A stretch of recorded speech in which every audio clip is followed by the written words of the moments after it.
Welcome, ladies and gentlemen, to our second episode of Boro Tailgate Talks. As Richard Armagast is not here this week, so it is just me, Mike Kozminski, and my co-host, Alex Brown. How you doing, Alex? I'm fantastic, Mike. How are you doing today?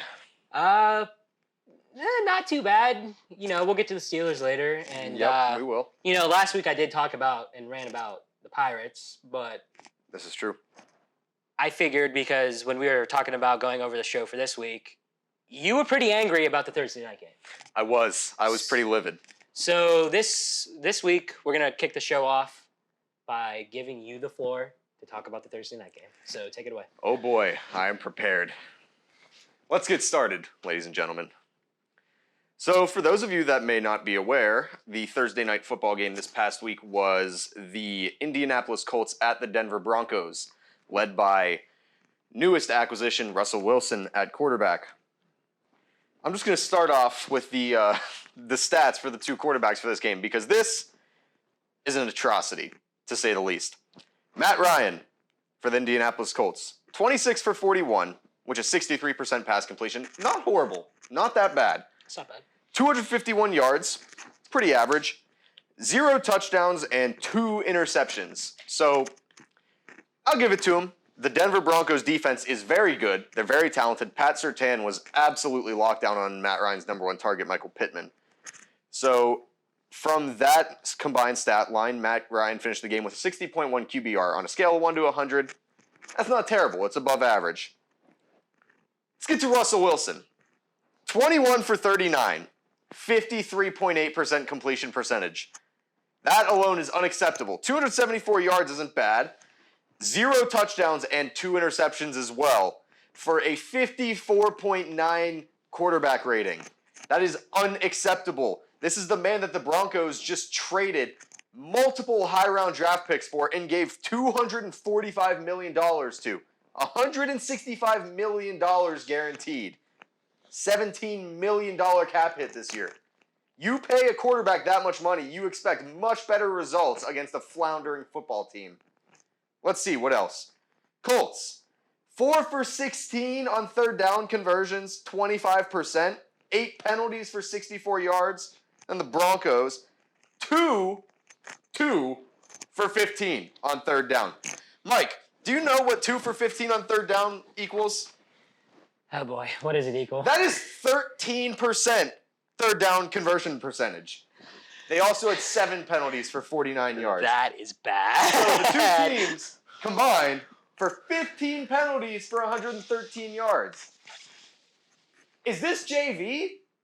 You are professionals. You get paid much more money to do good than anybody else. Frankly, until this year, you're the only people that get paid money to play football. College didn't get paid until this year, and of course, high schoolers and younger don't get paid because they're in school. Now, whatever. We got to look past it, right? Russell Wilson reportedly has a torn lat on his throwing side of his body. So his lat is the muscle that goes down your back. It connects up to your shoulder, So it's important. If you guys remember, last year, Dak Prescott had a similar injury that he got during training camp. He didn't play almost the entire preseason because of it. But still, at that point, you just got to do better. You're playing against a team that sure had some momentum after beating Kansas City, who played, frankly, an even worse game than Denver did this past week. What was it, like 2 muffed kickoffs, a muffed punt, a missed field goal, and 2 missed extra points or something like that? Something like that. The Chiefs squandered pretty much every opportunity they got. And the Broncos didn't. They didn't muff punts. They didn't muff kickoffs. They didn't miss field goals and extra points. I think they did miss a field goal, actually. I think it got blocked. I think there was a blocked field goal that could have won the Broncos a game. Yeah. My final conclusion, Russell Wilson cannot throw inside the 5-yard line. Did you see KJ Hamler? I did not, no. The man was wide open. He was so open. The video is online. The man was livid. Oh, he was angry. You saw that, right? Angry. You didn't see how open he was, but you saw what he did after the play, right? Right. Look it up if you haven't seen it. The man lost his mind over that. Yeah, and here's the thing, I could understand the frustration because if you're open and you know you can score a touchdown, and he doesn't throw to you, I'd be livid too. And can we just? All right, I'll just use this as a comparison. First of all, Matt Rule, breaking news earlier today, got fired, which effectively makes Nathaniel Hackett the worst coach in the NFL. So the play calling was horrible. The execution was horrible. Everything the Broncos did was horrible. I expected much more from a football team that's giving a quarterback $165 million guaranteed. That's the end of my rant. Yeah, definitely a bad game. Really, Horrible, yeah, a for horrible game, and hopefully it gets better for both teams. It's not looking good, but you would No, it's expect not. you pay Russell Wilson that much, you expect better. So hopefully it gets better. Now I want to move on to the Edinburgh football game. We were obviously there. Yeah, we were there. And it was homecoming week, and Big deal.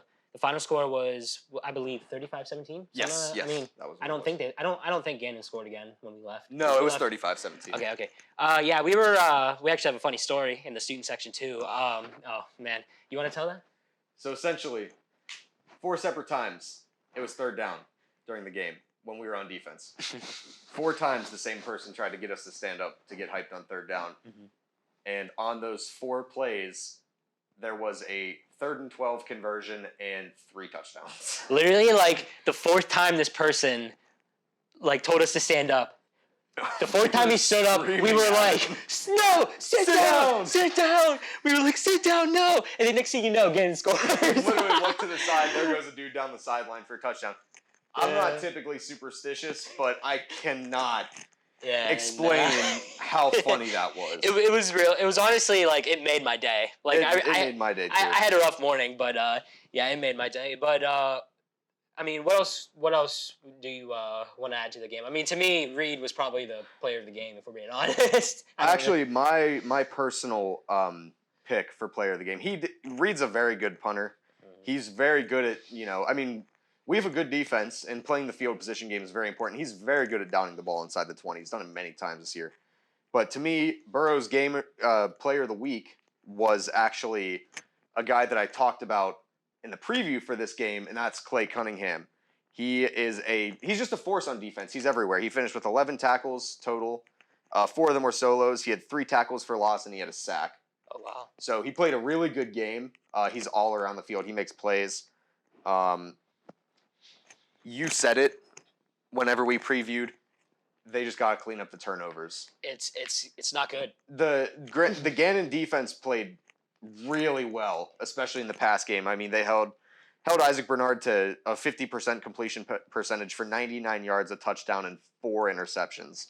They played a very good game. They held the number 1 receiver, Thaddeus Stanfield, to 5 receptions for 29 yards and 1 touchdown. So overall, Gannon played a very good game defensively, and it was very impressive.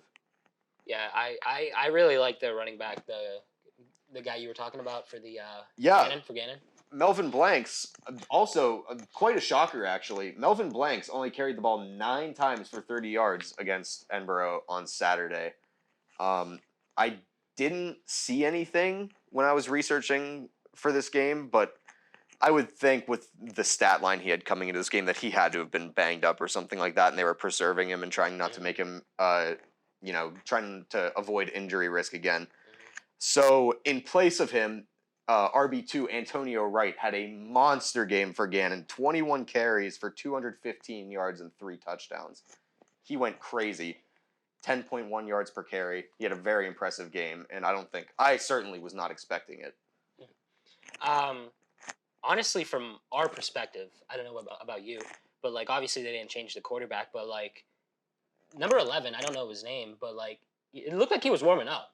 It did. It looked like they were getting ready to potentially put him in the game. So it seems like maybe they like told him to warm up just in case, but they kept Bernard in there, and Isaac had 4 picks? Yeah, like, 4 picks. That's got to get cleaned up. It's no disrespect to Isaac. Like we're all, I mean no ill will, but like I mean he'd probably tell you too. Like the interception's got to get cleaned up. Yeah. Speaking of Bernard's picks, actually, Chris Farnsworth played really good defense for Gannon. He was their number 1 defensive player. He had 6 tackles, 3 pass breakups, and 2 interceptions. So he had a very good game. He was definitely giving us some fits defensively.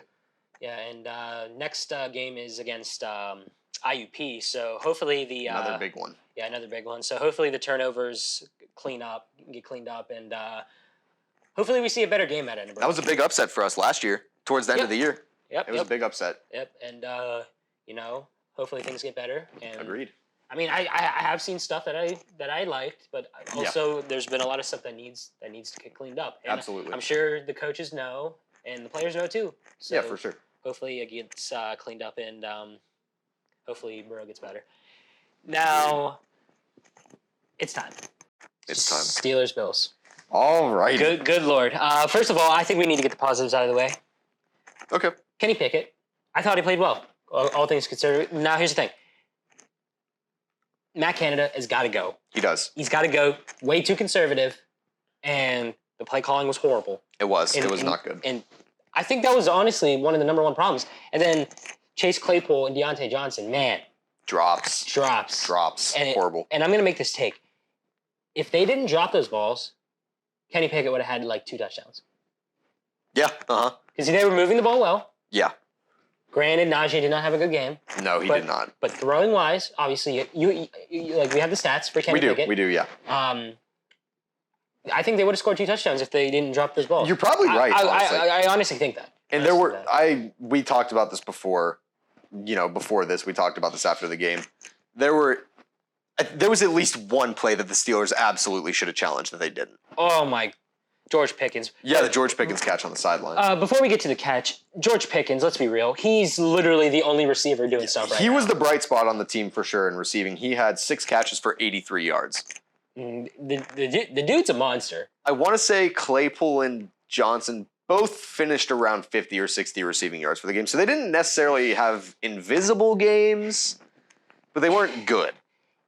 I don't know, man. I mean, I'm still fine with Johnson. Many people aren't fine with Deontay Johnson right now. Yeah. Chase Claypool, I think he's just not playing well. He's just not playing well. He had a good rookie year, in my opinion, but man, ever since that rookie year, it has just been a downhill spiral from there. And you think about it, they had Deontay and Juju taking away targets or taking away defensive coverage from Claypool. So and did you see the take Juju said about the Steelers? Saying no. He's learned more in like 5 weeks with Kansas City than he did with how many ever years he was in Pittsburgh. Well, you know what? He's not wrong. Andy Reid is the most savvy offensive-minded coach in the NFL. I agree. He's incredible. I agree. Yeah, I agree. So honestly, when I heard that take, I was like, he's not wrong. He is not wrong. No, he's not. Go back and look at Juju's stats, and then look at his stats now. Yeah. There's clearly a difference. There is. There's clearly a difference. And honestly, like, I don't know. I think, because let's be real, this is a rebuild year. It is. This is not the year to be good. They're going to have a top 10 pick, regardless. Hopefully. Yeah, hopefully. And I would draft a wide receiver first round. Either a wide receiver or a really good corner. Yeah, wide receiver or a good corner. And I would trade Chase Claypool. I seriously would. I don't think that's a bad idea. Because Claypool, honestly, even before the season, I saw somebody now, that obviously OBJ is not going to go to Pittsburgh. No, he won't. But somebody said, sign OBJ, trade Chase Claypool. You're not going to sign OBJ, but trading Chase Claypool, though? For some draft capital is not a bad idea. Not a bad idea. They've got Deontay and they've got Pickens. They also, he hasn't really been active in the regular season so far yet, but I like the potential of fellow rookie Calvin Austin. Oh, me too. I believe they took him in the 3rd round this year. A 3rd or 4th round pick or something like that, I want to say. I could be totally wrong on that, but Kenny was 1. Pickens was 2. Yes. You might be right. I think Calvin Austin was the 3rd round pick. Because then I think Connor Haywood was 4 or 5. Yeah, exactly. So let's just cover Kenny Pickett's stats. We're talking about him. Let's just get to the stats. First of all, I don't know many quarterbacks that throw the ball 52 times in their first start as a rookie. Mm-hmm. He threw the ball a lot. Now, granted, they were down pretty much the whole game. Right. Kenny Pickett went 34 for 52, good for 65% completion percentage, which is, quite frankly, just about where you want to be. For 327 yards, no touchdowns, and 1 interception. I'm pretty sure the interception was pretty bad, right? I think we can say that. It was bad. He didn't see, I forget who was running up, but he didn't see somebody running up to whatever. Yeah, so he just... Yeah, he played well, though. It's a rookie mistake. Yeah. I mean, again, scale of 0 to 100. Mm-hmm. His QBR was a 74.8, which is definitely above average. Scale of 0 to 150 is average, so 74.8 QBR. That's pretty good for a rookie's first start. Now, I've been seeing these takes, and they've really, I've been pretty angry. Some people think the Steelers should waste a draft pick and not waste. Okay, not waste. That's a wrong way of saying it. But they're saying draft C.J. Stroud and draft Bryce Young. You're an Ohio State guy. I am an Ohio State guy. This is true. I do like C.J. Stroud. Yeah. But the Steelers drafted a quarterback, and in my opinion, they're franchise quarterback. Why would they draft C.J. Stroud? Yeah. The only time we've seen back-to-back first-round quarterbacks taken by the same team in recent memory, to my knowledge, is Josh Rosen and Kyler Murray. But Josh Rosen was an absolute dumpster fire his rookie year. That was the exception. He was horrible. There were 9 very good choices ahead of him, contrary to what he believed. Yeah, if you think about it, the Cardinals could have drafted Mika Fitzpatrick if they weren't, so stupid. They could have. That's true. I didn't even think about that. They could have drafted Mika. That was the same draft. They could have drafted Mika. And, of course, the Dolphins did trade Mika, which was stupid. But, they got a first-round pick, so it wasn't the worst idea. Yeah, but Mika, though. Yeah, can you imagine him and Xavier Howard on the same defense together? Oh, man. Yeah. And, say what you want about Mika the last game. Defense was just down bad the whole time. They need TJ Watt back. They just played a bad game. They need TJ Watt back. He is the heart of the of the whole team. Yeah. He really is, man. He really is. And Kenny Pickett, I think things will go well. Granted, next week he's got to go up against Tom Brady. Man. At home, right? Yeah. And Tom Brady does have, there's been games where he's been lights out in Pittsburgh when he was with New England. Yeah. Especially that one year where they didn't think the Steelers tight end at the time wasn't in the end zone. Jesse James. Jesse James, Penn State bloke. But, man. 2017. Yeah, it was a bad game. I thought Kenny Pickett played well. Now, I want to talk about Najee Harris. Man, he just did not have a good game. I was going to say, we're talking about Tom Brady, the GOAT. Mm-hmm. I consider him the GOAT. I know some people like to think differently. They're wrong, first of all. But you know what the GOAT has and has had his whole career that Kenny Pickett did not have on Sunday? A run game. At all. Yeah, man. Yeah, it's going to be interesting to see what happens. Now, back to Najee. There were points where he had 10 carries during the game, 20 yards, and they were still running the ball. What were they doing? Yeah, especially down as much as they were down pretty much the entire time. That game was close for, 5 minutes? Right. Man, I don't know. Now, I saw something on Twitter saying, and I don't know if I agree with this. I kind of do, but I'll get your thoughts on it, and maybe I'll agree at it when I hear your thoughts. Do the Steelers have a running back problem? Le'Veon Bell, James Conner, Najee. Yeah, they've all struggled. I feel like they're having a running back problem, man. And I don't know if that's on coaching or the player, a mixture of both. We're seeing a stretch of time, which is the longest stretch of time in a while, where the Steelers genuinely don't have a good offensive line. Oh, I didn't mean to cut you off there, but no, you're good. How about James Daniels sticking up for his quarterback there? Oh, absolutely. Yes, okay. DeMar Hamlin and Kenny Pickett were teammates. I know Hamlin didn't mean to do it. Yeah. But here's the thing. I don't care. You go after my quarterback, I'm going after you. As an offensive lineman myself in high school, that's what you do. Yes. You may draw a penalty, and I'm not saying it's the best idea on the planet, but that's your quarterback. Mm-hmm. You have a certain, connection with your quarterback. You have a certain protectiveness over your quarterback. That's what you do when someone hits your quarterback and you think it's late. Mm-hmm. That's just how it is. I think it's great. I think it's great that they're that passionate when they're playing on the field with Kenny Pickett. Yeah, and even if it wasn't Kenny that got hit late, you should be sticking up for your teammates regardless. Absolutely. You should be sticking up with your teammates regardless. Now, what were you saying before I cut you off there? This is the first time in a while that we've seen the Steelers have a not good offensive line, or I should at least say a not proven offensive line. Mm-hmm. When the Killer Bees were in their prime, their offensive line was what? It was Pouncey, and it was DeCastro, and it was a healthy Villanueva, and those three alone anchored that offensive line. Now they've got a bunch of guys that can play offensive line, but none of them are necessarily great. Mm-hmm. The Steelers are trying to commit to a an under center running with a heavy, hit the counter with the play action kind of game. And I love that kind of game. I think the Patriots have done it really well for a long time, and I love it. But the Patriots' offensive line, comparatively to the Steelers' offensive line, aren't even in the same stadium. Like, they are nowhere close in terms of capabilities. I watch the Steelers. I can't even really figure out what kind of running style they want to use, because sometimes they'll go, a zone running scheme. Sometimes they'll go a power running scheme, and it just seems like they don't really know what their identity is yet. Some teams have a very strong identity. The Patriots are a power run football team. They pull guards, they pull centers, they pull tackles, use fullbacks. The Chiefs are a zone run heavy team. They run inside zone. Clyde Edwards-Helaire is shockingly good between the tackles for his size. Right, I think he's a good running back. Me too. He's very shifty. They use him in the screen game very well. So I think the Steelers just need to figure out what kind of running team they want to be. I personally think that with good blocking tight ends and good fullbacks, they should probably consider an outside zone kind of scheme, running stretch concepts and stuff like that. But we'll see. I think throughout the season, that'll be a big thing. See if the Steelers can kind of establish themselves on the ground. Yeah. And this is a rebuild year.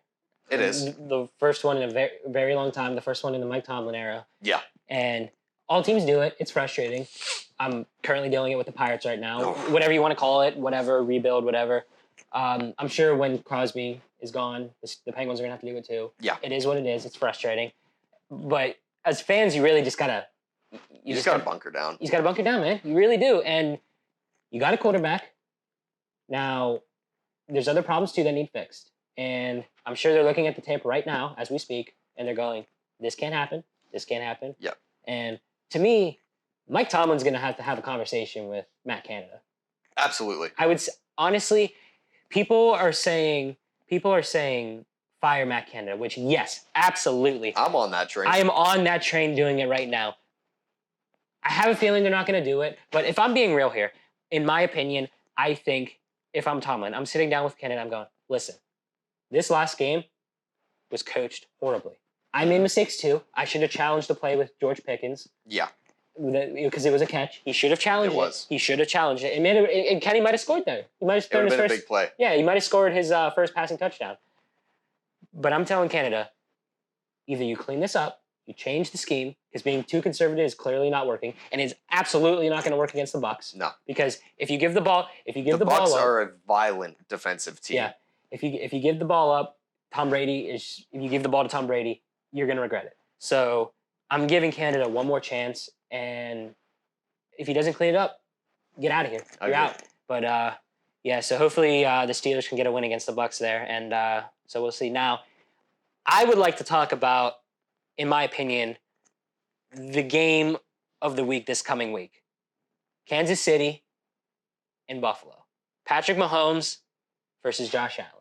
Again. Man, think about that game from last year, man. Oh, wow. 13 seconds. Oh, man. I watched that game live, and that was definitely the game of the year. By far. By far, it was the game of the year. But it's going to be a good game. We'll get to the rapid fire in a minute, but if you want to give a prediction score, go ahead. I mean, the Bills put on a show against the Steelers defense. Right. Gabe Davis had 3 catches and 2 touchdowns. He had the Randy Moss game, basically. Oh, for sure. I'm not sure how consistent he's going to be because... And you didn't start him in fantasy either. That was a mistake. That was a mistake. So if Gabe Davis establishes himself more consistently, we know Stephon Diggs is a pretty much lock for 75-plus receiving yards and a touchdown every week. The Bills' the Bills' offense is obviously a juggernaut. The Bills' defense showed out against the Steelers. I think this is the year that the Bills' defense could truly try and abuse their star power against the Chiefs. So I'm going to say, where is it this year? Is it in Kansas City? Let me check my notes. It's a 4:00 game. It is in Kansas City. That is a definite hostile environment to go into, but I think the Bills are built to win this year. So I'm going to say Buffalo goes into Kansas City and wins in another incredibly exciting game. I'm going to say The Bills get the win at Arrowhead 42-38 this year. Wow. That's an interesting prediction. And usually I don't like to backtrack here, but since we're still technically on Buffalo, Yeah. there was one thing I forgot to mention about the Steelers and Buffalo game. Kenny Pickett starting a fight at the end of the game. Man, he ain't afraid, man. No, he's got guts. He's got guts, man. And honestly, like, I'm not a fan of pushing somebody when they're down. Me either. But here's the thing. If somebody goes after your knee like that and you have a career-ending injury, you're not going to be happy. No. So I understand where Kenny was coming from. Me too, I do. Yeah, and guess what? He didn't even let him get up. He pushed him, and then he went for a punch. He was right on him. He was right on him, and the Bills guy did nothing. So Kenny's got some guts, man. Like, that's what I want in my quarterback. Somebody that actually cares and fights. Like, so that I really like that. Like, he actually cares, and like, if somebody does something that he doesn't like, you know, he's gonna tell him. He's gonna tell him. I really like that in a quarterback, man. Me too. I really do. And now, with my prediction score for the Kansas City Bills game, I am gonna go 40-36. Ooh. Kansas City. Okay. I think, yes, it is going to be a very exciting game. Yeah, it's going to be a high-scoring affair, I believe. But I think if you put the ball in Patrick Mahomes' hands, he's going to do some magic. He's clutch in a big-time game like this. This is true. I really think he's going to get it done. We saw him get it done against Tom Brady last week. Oh, yeah, for sure. That crazy play that I can't even make in Madden where he scrambled and spun around and jumped past the Clyde Edwards-Helaire. Yeah, man. And speaking of Tom Brady, like, we didn't even talk about the most controversial call from yesterday. Oh, my God. Thank you for reminding me. That was insane. That was horrible. Yeah. Absolutely horrible. And obviously that has something to do with Tom Brady being the GOAT. And he is the GOAT, but for real. There's a little problem here. That's a horrible call, first of all. I don't like to straight up call horrible reffing very often because I think it's corny and I think it's, it's just kind of, people like to throw it out there when their team doesn't, make a good play. But that's fair, yep. I genuinely think that was a horrible call. Oh, it was. That is a very common situation. You're much more likely to bring a quarterback down when you twist and use your own body weight to bring them down than if you just go after them when you're behind them and try and grab them by the legs. It's much more effective. We see defensive linemen do it all the time. I thought it was a really bad call. Now, like you said, Tom Brady's the GOAT. I think another thing, quite frankly, that makes him the GOAT is he gets in the ref's ear about stuff. Oh, for sure. And he definitely influences penalties very well. Yeah, he really does. And you can see him complaining to the refs all the time. Yeah. So he clearly, you're right. He is definitely in their ear. Yeah. He really is. Right before that flag, he was in the ref's face. Like, he was right there up on him. He was definitely, saying some words to him. Yeah, it was horrible. It was bad. It was horrible. And I don't want to see that again. I really don't. And obviously, I'm not going to march to wherever all the refs are at and go, don't you do this again. Obviously, that's whatever. I'm just saying, I just don't want to see it again. It was a horrible call. It was. And did you see Cordell Patterson's new profile picture? Wasn't it a picture of a ref or something like that? It's a picture of the ref that called the roughing the passer. Yeah, man. Cordell's pretty funny, but it's a big momentum shift. It really is. I mean, the Falcons were, down 6, and that was a third down sack? Yeah, they could have won that game. They could have. Honestly, they would have. I think they would have.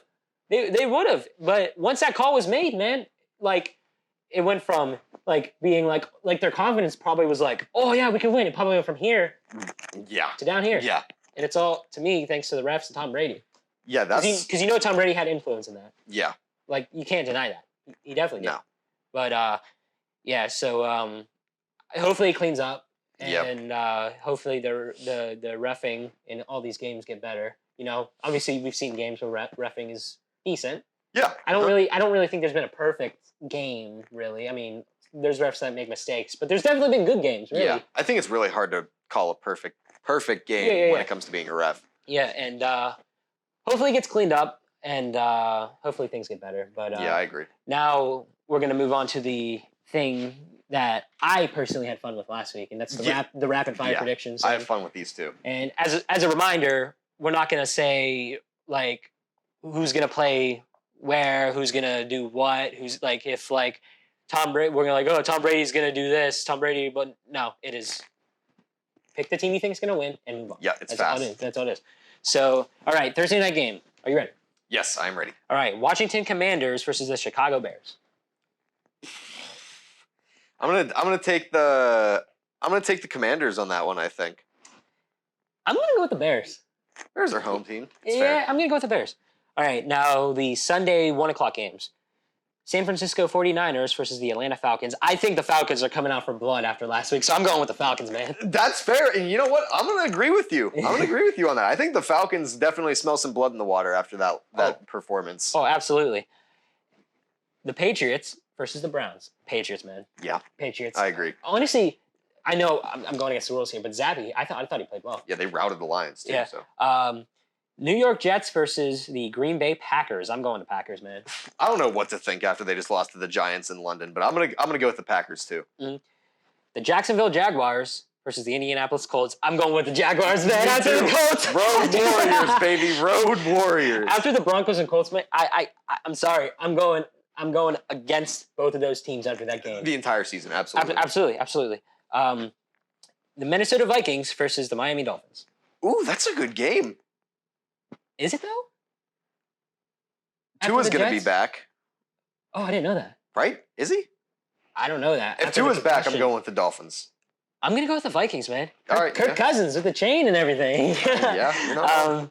The Cincinnati Bengals versus the New Orleans Saints. Bengals are probably gonna get hot. I'm gonna go with the Bengals. Yeah. I'm gonna go with the Bengals Yeah. too, man. You can't really go against Joe Burrow. No. The Baltimore Ravens versus the New York Giants. I'm gonna go with the Giants. I think they're gonna pull it off here. Big Blue plays good defense. I'm gonna go with the Ravens. Yeah, that's fair. Now here we go. Tampa Bay Buccaneers versus the Pittsburgh Steelers. I think this is going to be Kenny Pickett's first win. I think he's going to Yeah? pull it off. I am going. Yes. Okay. I'm obviously. Okay. I think the Bucs are going to win. I'm sorry. Yeah. I'm going against the rules again. I think the Bucs are going to win. I think they are. But honestly, I think Kenny could pull it off, man. I really think. That's fair. I think the GOAT's just too good in Pittsburgh. I'm gonna go with the Bucks. Yeah, that's fair. But honestly, I'm just going to go with my team. I'm going to go with the Steelers. I'm going to go with the Steelers. Homer. Yeah. Now we're going to go to the 4:00 games. There's actually, also this week, there's only 3. Oh wow. Yeah. Carolina Panthers versus the Rams. I'm going Rams, man. The Panthers suck. Oh, they're bad. And Baker's out, which isn't going to make a difference. They just fired their coach. Can I make a quick interjection on the Panthers right quick? Well, I mean, I'm going against the rules, so go ahead. Ladies and gentlemen, I want you to think about this 3 or 4 times in your head. The Carolina Panthers under Matt Rule went 1-26 against teams that scored more than 17 points in the game. 1-26. That's all I'm gonna say. Oh man, you were talking about the Panthers. So Oh, you were I pretty was, mad. yeah. You're pretty mad. All right, the Arizona Cardinals. I almost said the St. Louis Cardinals. I did that as a kid a lot. The Arizona Cardinals versus the Seattle Seahawks. I think the Cardinals played a good game against Philadelphia this past weekend. I think they're gonna start kind of getting back on track. I'm gonna go with the Cardinals on the road. Yeah, I'm gonna go with the Cardinals too, Yeah. man. I really am. I mean, okay, we already went over the Bills. Yeah. Sunday night, Cowboys Eagles. I think this is the Eagles' first loss. Cooper Rush. I think he's gonna get it done. I think the Cowboys are gonna win. You know what? If Kansas City didn't play Buffalo this week, that would definitely be the game of the week. Oh, for sure. Yeah.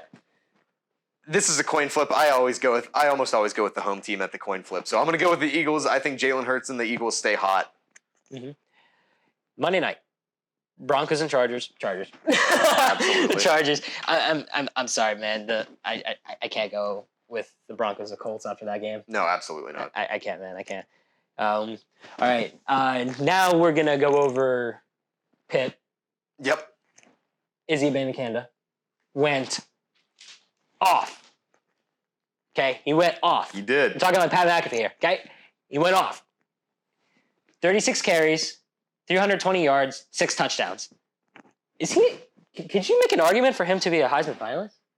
It's gonna be hard because That definitely I mean, if he was anywhere, I don't know if he was anywhere close to the Heisman race in the first place. If he was anywhere close, that kind of game should really shoot him up into the conversation, I would say. Yeah, but here's the problem. I was listening to a podcast earlier, and they made a good point. The Heisman and running backs, it's not looking good for Izzy. It's not in his friendly. case. Who's the last running back that won the Heisman? Was it Derrick Henry? Probably. It might have been. I can't remember the last finalist. Yeah, it was probably Derrick Henry, I would think. But it's not. But here's the thing. He's a beast. He's a beast. He's a beast. Okay, and he just went off. He went off against Virginia Tech. Now with Pitt, the rest of the team, I'm gonna say it. Keenan Slovis is not the guy. Yeah. I was gonna say, obviously it's not feasible to give a running back 36 carries a game. You're not going to be able to maintain that. He's going to get hurt if you do that. Mm-hmm. But to me, this is Pat Narduzzi's eureka moment. This is your identity. Mm-hmm. You hand the ball to Izzy, and then you play action off of it. This is your game. I agree. This is your game for the rest of the season. This is how you win football games. This is how you contend for the ACC this year. Yep. You give the ball to the guy who can rip off 10 yards a carry, mm-hmm. and then you let Caden Slovis run a play action and pull those linebackers in and hit one of Pitt's underratedly talented receivers over the top. Mm-hmm. I think the passing game needs to improve here a little bit. I agree. It really does. Jared Wayne is he's a decent wide receiver. He is. I like him, and I don't want to mention him, but if Pitt still had Jordan Addison, oh God.